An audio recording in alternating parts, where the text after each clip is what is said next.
방송 나갈 시점에는 뭐 어떨지 모르지만 아직도 파묘라는 영화가 계속 흥행 기록을 세우고 있죠. 근데 이게 이제 우리나라 무속 신앙과 이렇게 뭔가 결합됐기 때문에 사람들이 더 좋아하는 건가요? 아니 뭐 어떻게 생각해요? 무속 신앙을 이렇게 화면으로 볼거리로 좋게 보여줬다라는 것도 저는 파묘의 인기 요인이 충분히 될 수 있었다라고 생각하는데요. 그 이제 굿이라는 게 어떤 그런 무속적인 그런 뭐 귀신을 섬기고 이런 걸 떠나서 춤추고 뭐 말도 하고 막 그러니까 재밌다라는 거죠.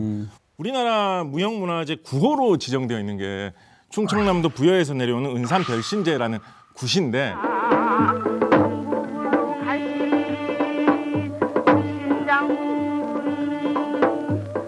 그게 우리나라의 중요 무형문화재로 지정되어 있는 이유가 춤도 재밌고 노래도 재밌고 장단도 재밌고 하다 보니까 이거는 예술적으로 보존할 가치가 있다라고 해서 살려놓은 것인데 그런 게 영화에서 좀 재밌게 표현된 거죠. 또 이제 무속이라는 게 사실 우리가 생각하는 것보다 훨씬 더 우리 주변에 가까이 있지 않습니까? 예를 들면 우리 말 속에 다 남아 있어요. 단골 같은 말. 아, 단골? 네, 우리가 뭐 단골 손님이라고 할 때 단골이 원래 이 삼남 지방에서 무당 있잖아요. 그 무당을 자주 찾아가는 사람, 그 사람을 이제 단골이라고 부르거나, 아니면 반대로 무당을 단골이라고 부르기도 해요. 아. 네, 그래서 거기서 이제 와서 지금도 우리가 단골 손님 이렇게 말을 하는데 한국 사람들이 얼마나 이 무당을 자주 찾아갔으면 단골이란 말을 지금까지 쓰겠어요? 그리고 또 우리 동네만 이렇게 전철만 타봐도 사실은 관련된 말이 많아요. 신당이 사실은 지금은 새 신자를 쓰는데 원래는 귀신신이에요. 그래서 거기 무당집들이 모여 있었거든요. 그래서 신당이고요. 영등포? 영등포는 영등굿이라는 굿을 하던 물가예요. 포가 이제 물가라는 뜻이니까. 무엇보다도 동묘역 있잖아요. 네. 동묘 할 때 그 묘가 이제 우리는 이제 묘지 할 때 묘자랑 같다고 생각하는데 사당 묘자거든요. 한자가 달라요. 그럼 누구의 사당이냐 그러면 관우 아닙니까? 관우 사당.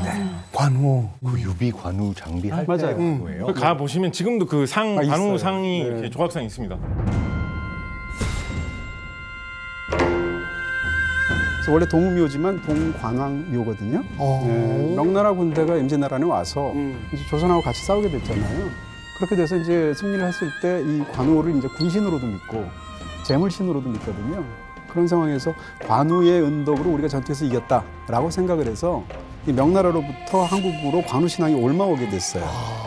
그리고 명나라에서 요구해서 당시 선조가 너덕대에 관우 사당을 만듭니다. 그 중에 남아 있는 게 동묘. 동묘. 이런 걸 생각하면 무속이 굉장히 우리 주변에 가까이 있다.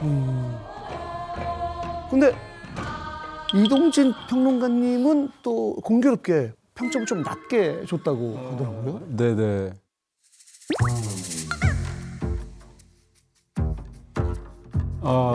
네네. 예,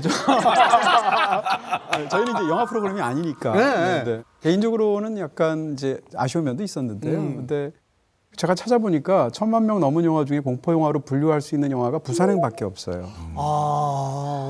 그런 걸 따지면 이제 오컬트 영화로도 1위라고 하지만 공포 영화로도 사실상 첫 번째, 두 번째 사례거든요. 근데 공포 영화라는 건 제가 볼 때 지옥을 보려는 게 공포 영화인데 그 지옥을 보려는 사람의 어떤 컴컴하고 이렇게 축축한 그런 욕망이 1,000만 명을 모았다는 건 쉬운 일이 아니잖아요. 근데 그 영화 다 보고 나면 공포 영화로서 마무리가 굉장히 깔끔하고요. 미진함이 없고 스토리는 다 해결되고. 그런데 평을 왜 이렇게 짜게 주셨죠? 제 20분간 말할 수 있습니다. 오늘은 이제 다른 프로그램이라서. 네. 나는 뭐 점집 이런 건 안 믿어. 근데 딱 하나.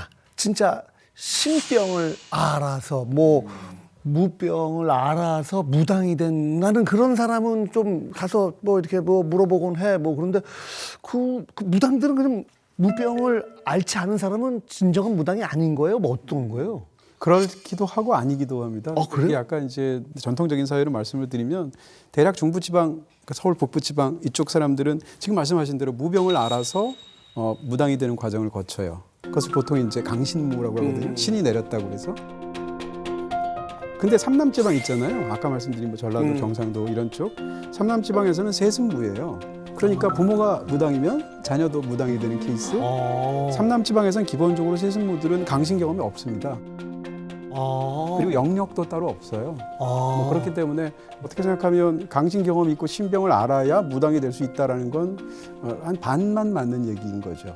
아닌 무당들도 굉장히 많은데 다만 이게 드라마틱하잖아요. 그러니까 영화 같은 데서는 이제 주로 강신 체험이 있는 강신무들이 주로 나오죠. 뭐 예를 들어서 영화에서도 이제 태백산맥 옛날 영화 보시면 그 물론 책이지만 거기 소화라는 무당 나오거든요. 소화는 세승부예요.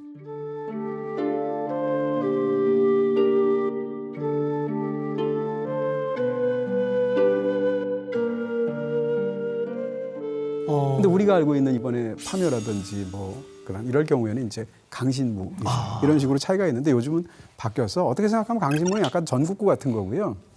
세승무는 약간 지역구 같은 거예요.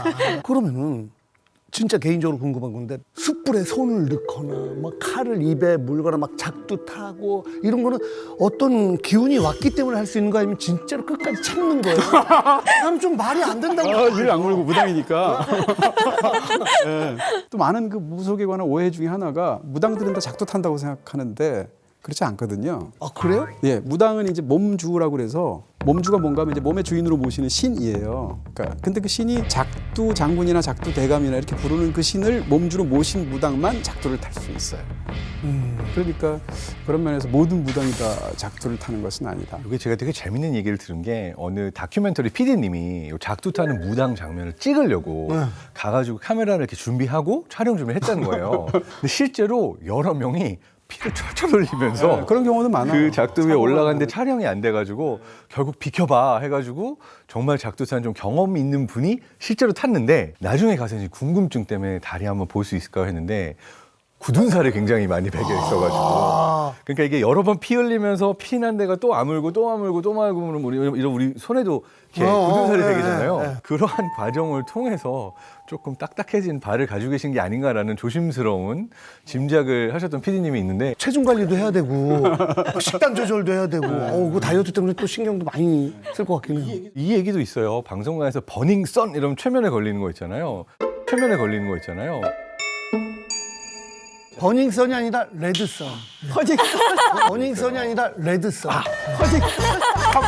버닝썬이 아니라 레드썬.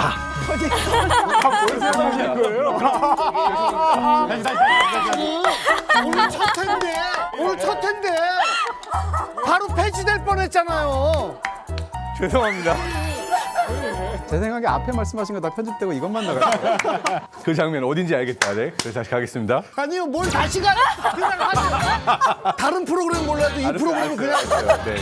물 한 번만.